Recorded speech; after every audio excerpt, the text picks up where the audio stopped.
What's up, everybody, and welcome to a brand new episode of Brewing with 50 Bucks. This is the series in which we take your favorite commanders, we slap on a $50 budget, and not only do we make it functional, but we build a deck that is also able to pick you up the win. My name is Strefan. I'm coming to you from the General Warfare headquarters. I'm super glad that you can join us today. Today's video is going to be the last video of the year, as by midnight tonight, we will be officially ending the year 2021 and ringing in the new year. Before we start the brew, I just wanted to actually honestly say thank you very much to everyone who's not only watched any of the videos, but also subscribed to the channel as well. This year has been a very busy year, not for me, not only in terms of personal matters from moving to switching new jobs and such, but in terms of growth of the channel as well. I started out the year with 66 followers, and I've nearly tripled that in the 12 months that I've been super active on this channel, trying to post weekly videos for you guys. Best of all, I have 3 videos that have reached and surpassed the 1,000 view mark. So for each person who has had the opportunity to watch any one of those and subscribe to the channel, thank you very, very much. I truly appreciate it. Moving forward, this is also going to be the last of our 5-week breakdown series where we tackle a commander from every set that has come out this year in 2021, minus Modern Horizons 2, and we're going to cap off the year with Innistrad Crimson Vow. I've already made one deck brew already last month on Toxtrol the Corrosive, and honestly, today's going to be a very fun one where we're going to be tackling commander from actually one of the precons from Innistrad Crimson Vow, as we took a look at Strefan, Maurer Progenitor. I'm not building him because he shares my name almost exactly the same spelling as well, but he's also a very fun challenge. So if it's cool with you guys, let's have some fun and let's go one last time in 2021 and look at our commander. So Strefan Maurer Progenitor is a 3/2 for 2 black-red legendary vampire noble with flying, and has the abilities at the beginning of your end step, create a blood token for each player who has lost life this turn. And whenever Strefan attacks, you may sacrifice 2 blood tokens. If you do, you may put a vampire card from your hand onto the battlefield tapped and attacking. It gains indestructible until end of turn. So with Strefan, we notice that we have 2 abilities we can work with here. One is that we have create blood tokens for each person who's lost life, and 2, we can cheat out our vampires by just sacrificing 2 blood tokens. So namely, the entire strategy of this deck is to actually focus on the first ability, where we're creating a massive amount of blood tokens. So the strategy of this deck is to ping our opponents to make blood tokens, even ourselves to make blood tokens, and use them in extremely valuable ways, not just for rummaging through your deck, but in other ways that we're going to get to in this video. And as always, we brew these decks with a budget of $50, which includes the price of the commander, which excludes the price of the basic lands, and we also offer a $5 overage compromise. Most people can build this deck for $50, but we offer the $5 overage compromise as a bit of wiggle room for people who want to add a couple more cards in the deck that is still within that $50 budget, because most people can afford the extra $5. You can find the deck list of this commander in the show notes down below, and if I can ask of you guys just for one small little favor, if you like these kind of videos, please consider liking this video, subscribing to the channel, and hitting that bell icon, because one click from you guys goes a long way for this channel. So if you do that, thank you very much. We're breaking down this video today in the traditional way with 7 different categories, which includes our instants, our artifacts, our creatures, our planeswalkers, our enchantments, our sorceries, and our lands. We're going to get started with our most cumbersome of categories, which is our creatures. This category takes up roughly 1/4 of our deck with 26 creatures, each of them having a different use and a different ability to aid us in where we want to be with our blood tokens and getting us closer to our win and our victory. The first card we're going to be taking a look at today is Anya, Maid of Dishonor, a 4/5 for 4 mana, where whenever she enters or another vampire enters the battlefield under our control, we create a blood token. But the more important part of that is for 2 mana, you sacrifice another creature or a blood token, and each opponent loses 2 life and you gain 2 life. So with this, basically we're able to use our blood tokens as health for us and as damage for our opponents. We're not really going down the vampire route with this deck, as you're going to see in a couple of moments. However, there is a good amount of vampires in this deck, and with that we're actually still able to use Anya's ability to just shock our opponents and gain us some life back if we so desperately need it. Next of which is Artisan of Kozilek. So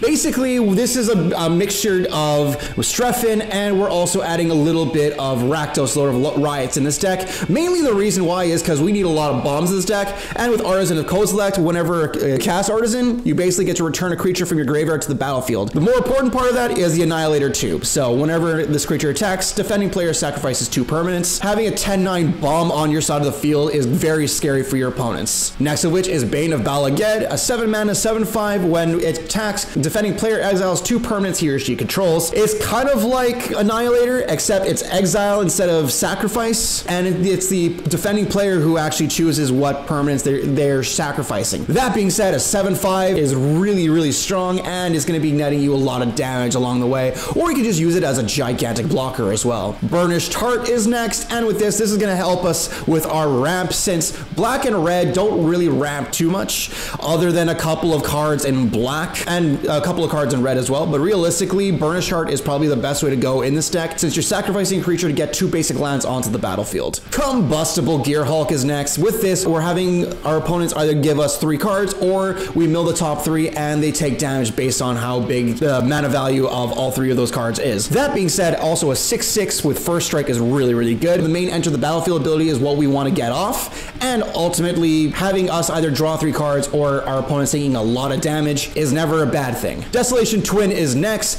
a 10/10 for 10 mana, and whenever you cast it, you create a 10/10 colorless Eldrazi token. Basically, it's a gigantic wall. A 10/10 for 10 mana that creates another 10/10. Say that 3 times fast. But that being said, we're basically going full out Eldrazi's with our bombs. With this, we're able to get a lot of damage in, and we're also able to scare off our opponents as well. Disciple of the Vault is next, a 1 mana 1/1, where whenever an artifact is put into a graveyard from the battlefield, you may have target opponent lose 1 life. So with our blood tokens, they can sacrifice themselves to rummage your deck, which will lose our opponent's life, but you can also do this with any other kind of artifact, and if you constantly sacrifice your blood tokens, you're going to be netting your opponents a lot of damage. Falkenrath Forebearer is next. It's another vampire, but with this, when it deals combat damage, you create a blood token, and you can tap a black and sacrifice 2 blood tokens to return the Forebearer to your battlefield from the graveyard for 3. And it's a 3/1 for 3 mana, so it also having flying is also good advantage since it has evasion,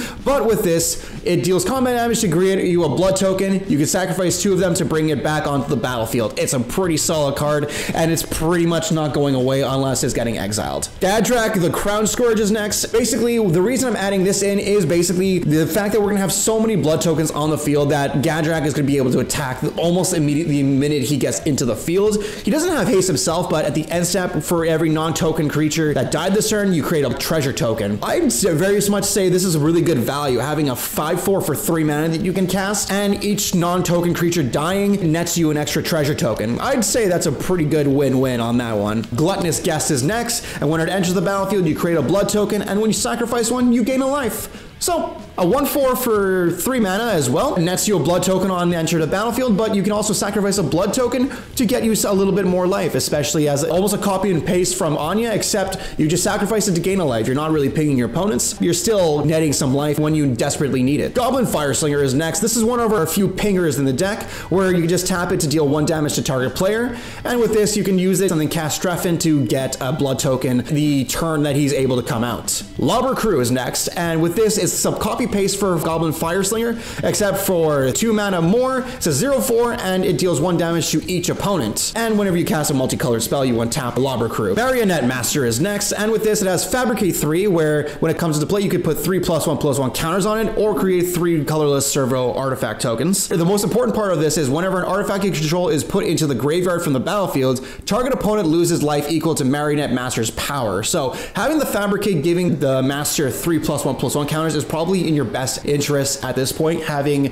anytime you're rummaging through your blood tokens, Marionette Master will be dealing 4 damage to each one of your opponents, and with that, you're creating more blood tokens every time you're rummaging through your blood tokens. So it's basically you're able to replenish the lost blood tokens that you get. Mayhem Devil is next, and whenever a player sacrifices a permanent, it deals 1 damage to any target. Almost a copy and paste of what I just said before. However, anytime you're sacrificing your blood tokens, it deals 1 damage to any target. You can put that target to either a creature, a planeswalker, or your opponents. Meteor Golem is next. This is one of the ways we're going to be able to target remove any one of our problem opponent's non-land permanents. Meteor Golem for 7 mana, getting rid of a non-land permanent is amazing. Mirror Battlesphere is next. 7 mana to create 4 1/1 colorless mirror artifact creature tokens. When it attacks, you can tap X mirrors, where Mirror Battlefield gets +X/+O, and it deals X damage to the player or planeswalker it's attacking. You're basically either getting 4 mirrors for 1, and 2, whenever you tap them to pump up Mirror Battlesphere, basically you're able to also deal damage to whatever target you're attacking, whether it be a player or a planeswalker themselves. Nadir's Nightblade is next, and whenever a token you control leaves the battlefield, each opponent loses 1 and you gain 1. So almost the same thing as Mayhem Devil, except you're gaining life as well on top of it. And I believe for the exact same mana, except for 1 black and 2 of any mana, as opposed to 1 red, 1 black, and 1 of any mana. Having your tokens leave all the time, and especially where our blood tokens want us to sacrifice themselves, each time they do, your opponents are losing 1 life and you're gaining 1 life. Nettle Drone is next. It's devoid, which means it has no color, even though you tap a red and 2 to cast it. I've never understood that. Nonetheless,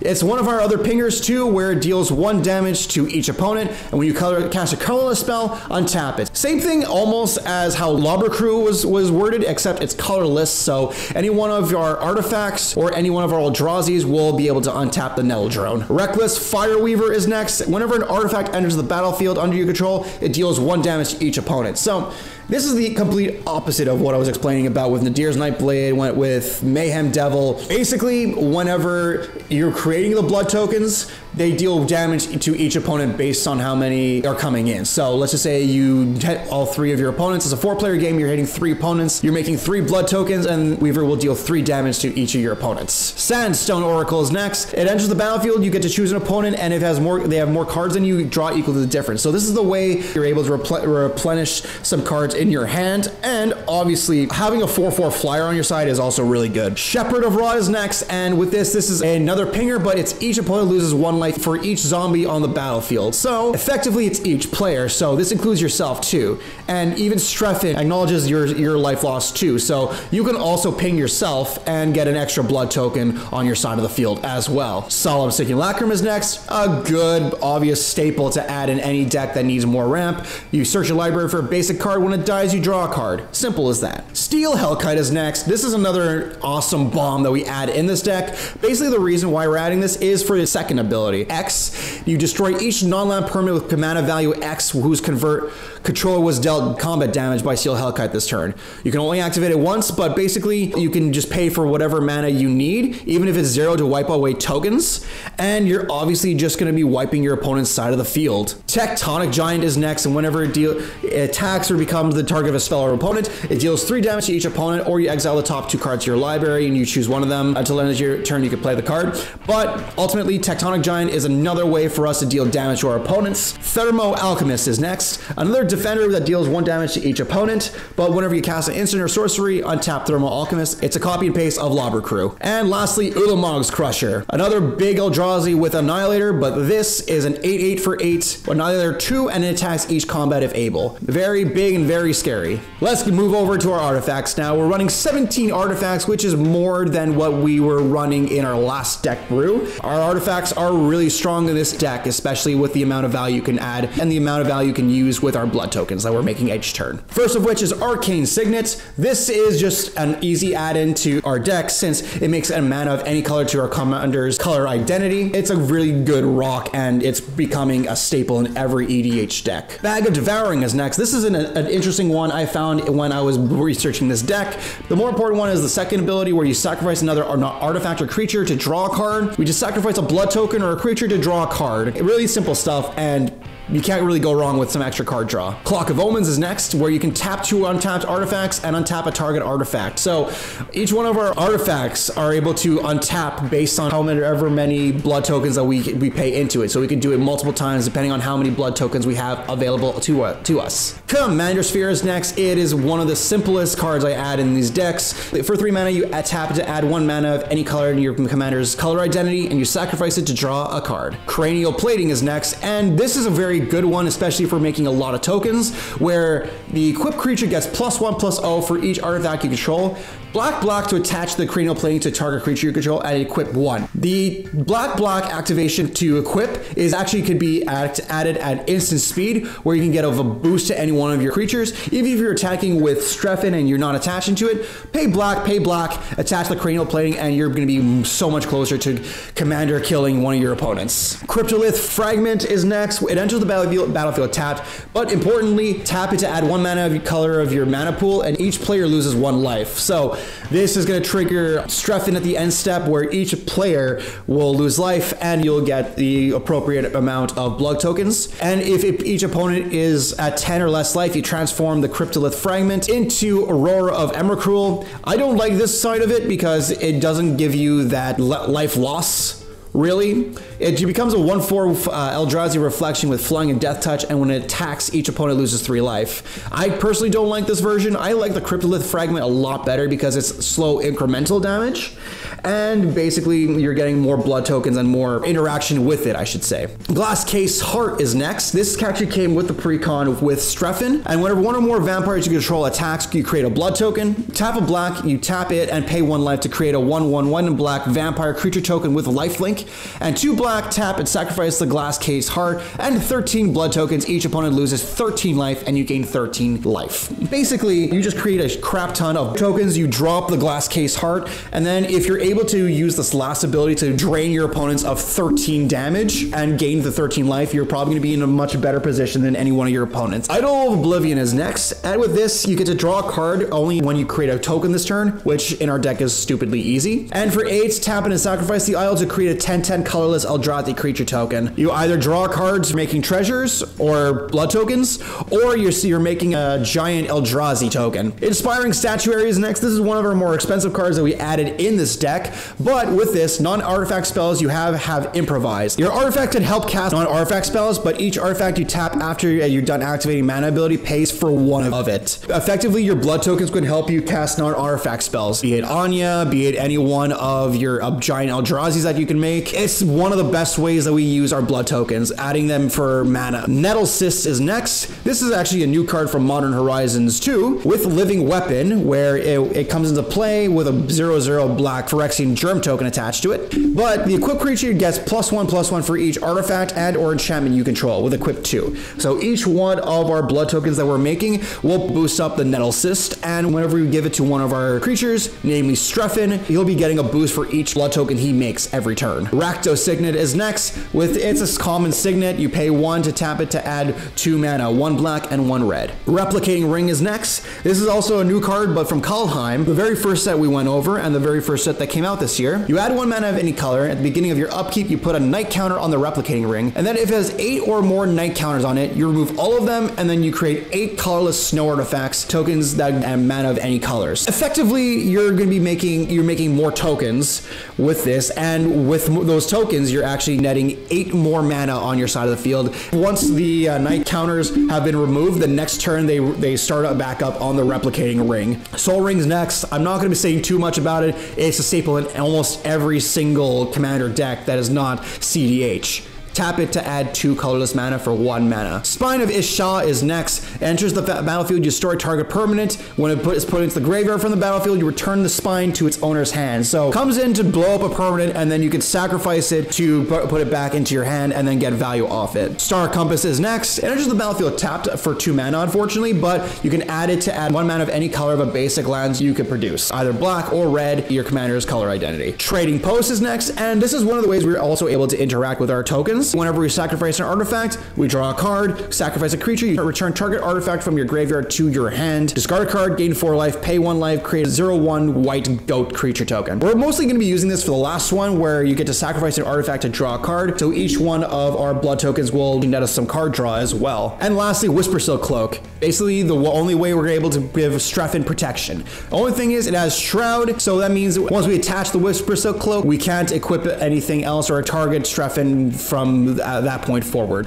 The next category we're looking at is our instants. We're running 11 instants in this deck. Abrade is first, and with this you either deal 3 damage to target creature or you destroy target artifact. Fair enough, very straightforward, and basically you either get to kill one of those the weak little creatures your opponents have or destroy an important artifact that they have. Commune with Lava is next. You exile the top X cards of your library, and until end of turn you can play those cards of your next turn, I should say. You could just use this to get some more value on your side of the field. You have much more information that you can work with going into your next turn. Costly Plunder is next. With this, you get to sacrifice an artifact or a creature to draw 2 cards. Simple enough. We could just use one of our blood tokens just to mitigate the cost and draw some extra cards. Deadly Dispute is next. It's the same thing, sack an artifact or creature, except you draw 2 cards and you create a treasure token. So with this, if you're sacrificing a blood token, you're replacing it with a treasure token. Hero's Downfall is next. This is one of the best ways to interact with our opponent's creatures and planeswalkers as we destroy them. Rakdos Charm is next. You either exile all cards from target player's graveyard, destroy an artifact, or each creature deals 1 damage to its controller. So if someone's going wide, this is the last ability is the best use for Rakdos Charm. Just exiling an entire graveyard from a control player or exiling a graveyard from a graveyard based deck is always very, very sweet. Terminate allows us to destroy an opponent's creature, can't be regenerated. Thrill of Possibility is up next, where we discard a card to draw 2 cards, rummage for 1 extra card. Unexpected Windfall is next. You basically discard a card to draw 2 and create 2 treasure tokens. Vampire's Vengeance is next. This is actually a new card from Crimson Vow, where it deals 2 damage to each non-vampire creature, and you create a blood token. So you can effectively wipe your opponent's fields if they have little weenie creatures. And lastly, you find some prisoners, which is a card I've always wanted to add in one of the decks, but you either get to destroy a target artifact, or you exile the top 3 cards of target opponent's library. You choose one of them, and until the end of your next turn, you could play that card, and you may spend mana as though it were mana of any color to cast it. So you can basically just steal a card from your opponent's library and play it until your next turn, which I find is really, really good and really funny. Next up is our sorceries. We're running 6 sorceries. Let's not waste too much time. Let's get started with Brass's Bounty, which with each land you control, you create a treasure token. We're doubling down on the amount of tokens that we're making in this deck, artifact tokens specifically, and basically with this, we're able to get some more mana out of this card. Pointed Discussion is next, where you draw 2 cards, lose 2 life, and then create a blood token. Seize the Spoils is next. You discard a card to draw 2 and then create a treasure token. Skull Rend is next, where you'll deal 2 damage to each opponent, and then those players discard 2 cards at random. This also triggers Strefan to give you some blood tokens, and you get to dwindle down your opponent's resources. Siphon Mine is next. Each other player discards a card. You draw a card for each card discarded this way. And lastly, Vampire's Kiss allows you to have target player lose 2 life, and you gain 2, create 2 blood tokens. Next up is our enchantments. We're running only 4 enchantments, but each one of these allows us to get some really good advantage. First of which is Arterial Alchemy. This actually came with the precon, and I considered taking this out, but this is another way we can interact with our blood tokens, because when it enters the battlefield, you create a blood token for each opponent that you have. So if it's a 4-player game, you're creating 3 extra blood tokens. And then blood tokens you control are equipments in addition to their other types, and have equipped creature gets +2/+0 and equip 2. It turns all of our blood tokens into equipments that allow you to boost up whatever creature you have them attached to. It gives us another way to use our blood tokens instead of just rummaging through our deck, and it also adds more power to whatever creature you're attaching them to. Girapur Aether Grid is next. I kind of stole this idea from Josh from Game Nights. With this, you tap 2 untapped artifacts you control to deal 1 damage to target creature or player, and with the amount of blood tokens we're making in this deck, it's going to be no stranger that we're going to be able to tap a lot of artifacts. Outpost Siege is next. We're basically using this for his Khan's ability, where at the beginning of your upkeep, you exile the top card of your library, and until the end of turn, you could play that card, basically giving you some extra card draw almost. It's extra information, and it gives you an extra card to play on your turn. And lastly, Palace Siege. We could go one of 2 ways with this one. We either use Khans to return a creature from our graveyard to our hand, and we can keep cycling them through our blood tokens when we rummage,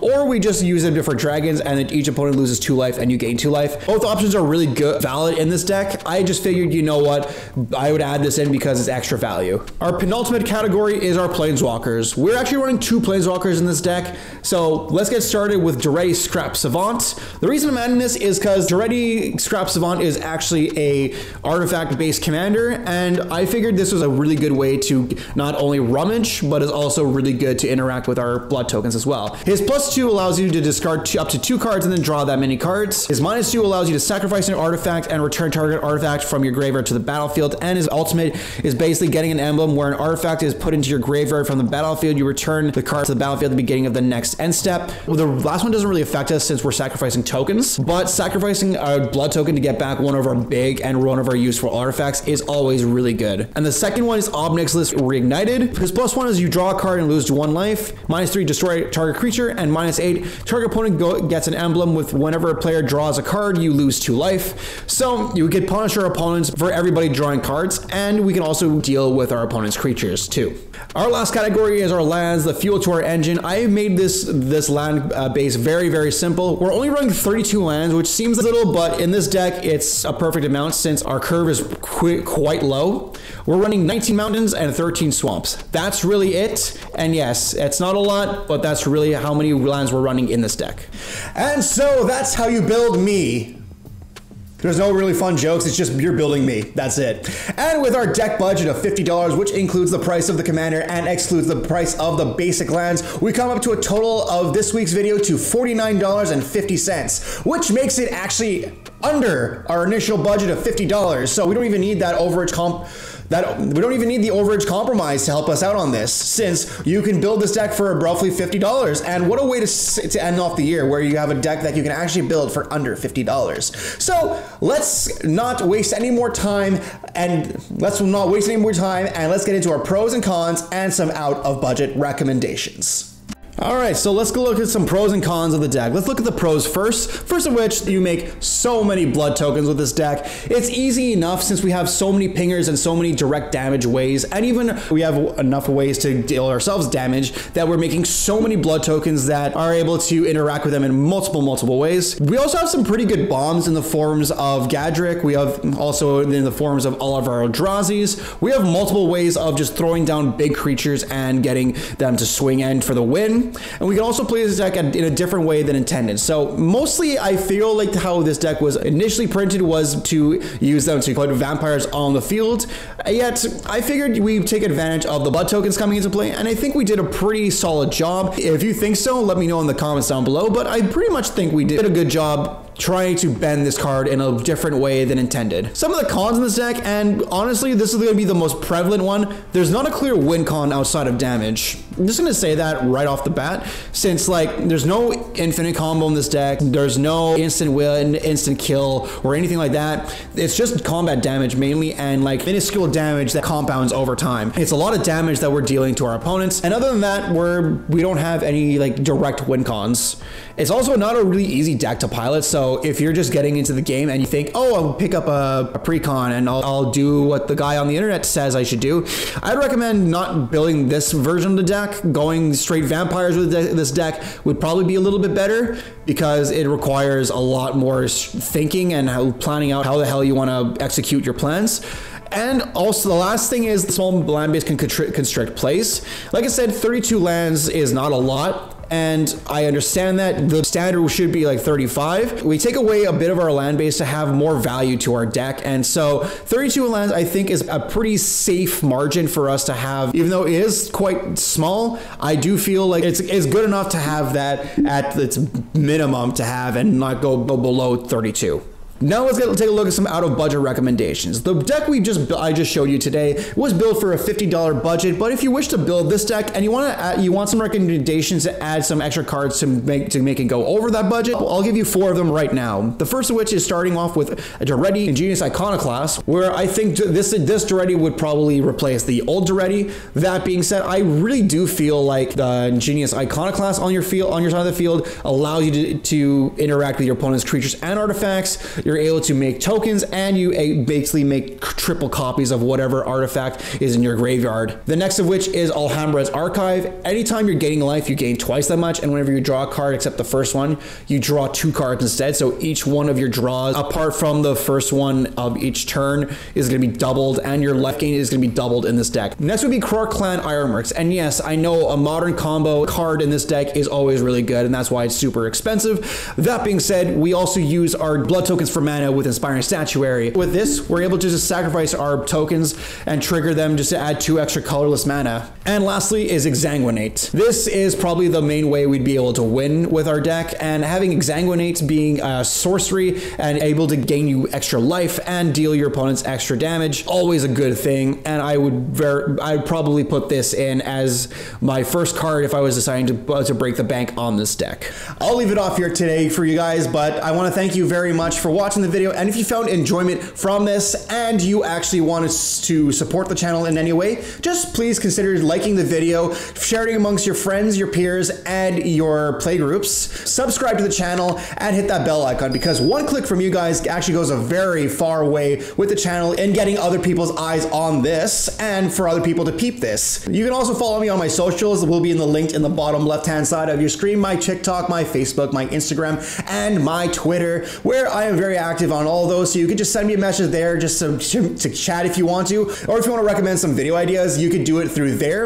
I post weekly on Fridays, and before I let you guys go one final time, I will make mention that this is going to be the last video of the year, one, obviously, and two, I'm going to be taking a 2-week break just to rest, recharge, and replenish ideas for the channel. My goals for next year, for 2022, is to get back into filming in-person games, and I'm going to make a bold statement and get this channel up to 1,000 subscribers. So if you want to help me out with that, it'd be truly greatly appreciated. So thank you all for watching today and throughout 2021. I'll see you guys in 2 weeks, and until then, cheers everybody.